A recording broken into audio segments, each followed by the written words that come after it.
खुलेगा यार। वैसे ये खाली खाचा इसे बड़ा होने देंगे। गाजर मतलब नहीं है, वहाँ अंदर होती है जो कौन जो ये बना है उसका। अरे यार 4 आदमी आना।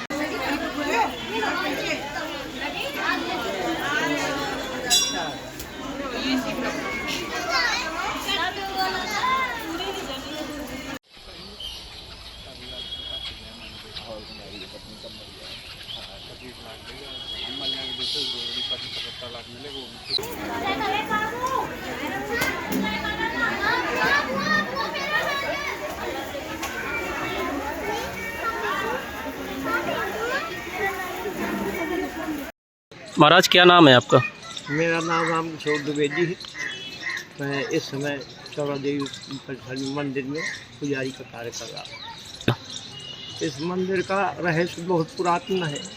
अंग्रेज़ों के ज़माने में जो एक लाड़ होती थी तो वो एक महिला को स्वप्न दिया था, तो उसमें उन्होंने जमुना का किनारे पता लगाया और वो काफ़ी परेशान रही। फिर जब उनको पता लगा तो वो यहाँ पे उन्होंने पिकअप पर आया और सब यहाँ जंगल था, तब कोई ऐसी बात थी नहीं।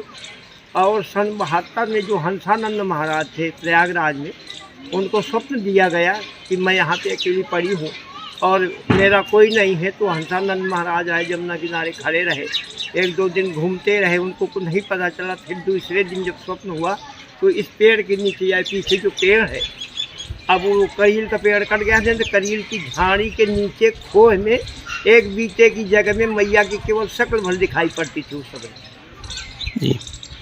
ये सन 62 की बात है। मैं स्वयं अपनी आंखों की देखी बात बता रहा हूँ। उस समय जब हंसानंद महाराज जी आए तो उन्होंने प्रयास किया कि इस देवी को बाहर निकाला जाए।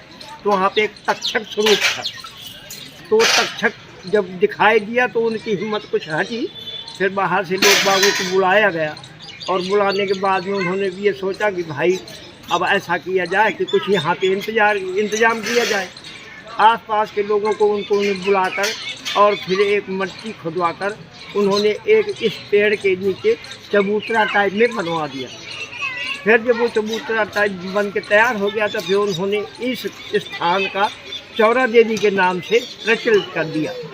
उसके बाद में जिस समय आरती होती है तो यहाँ आज भी हजारों चमगादड़ इस बरगद के पेड़ में लटके हुए हैं, जिनमें देखा जाए तो बिल्कुल अब कबूतर की तरह नीचे को लटके हुए हैं। और वहाँ इस समय जब शाम की ढलती है तो यहाँ से कलरों करते हुए जमुना के में जाते हैं, पूजते हैं, वहाँ से जो भी अपना कलोल करते हुए आके और फिर यहाँ पे जिस समय आरती हम करते हैं उस समय यहाँ पे चमगादड़ों की छटाक दिखाई दी, जैसे काले बादलों की तरह घूम के प्रहार करते हैं। और यही मैया की एक महिमा है और महत्व है। आज भी यहाँ से सागर से, दमोह से, दिल्ली की तरफ से, हर जगह से आते हैं।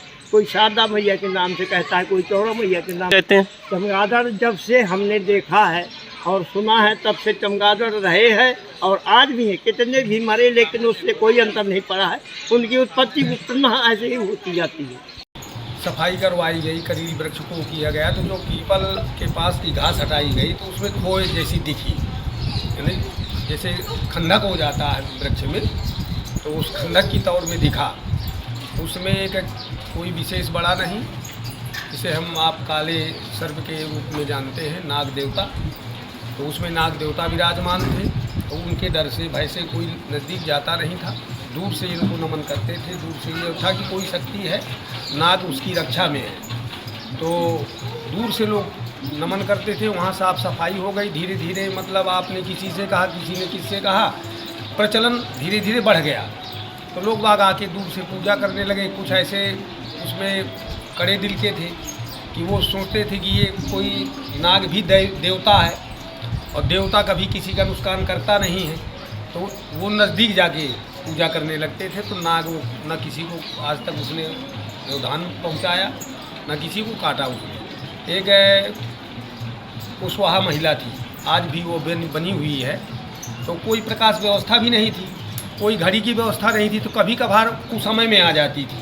उसके पैरों में, हाथों में कई जगह पड़ चुके हैं वो, लेकिन किसी की क्षति नहीं उन्होंने की आज तक। तो धीरे धीरे करके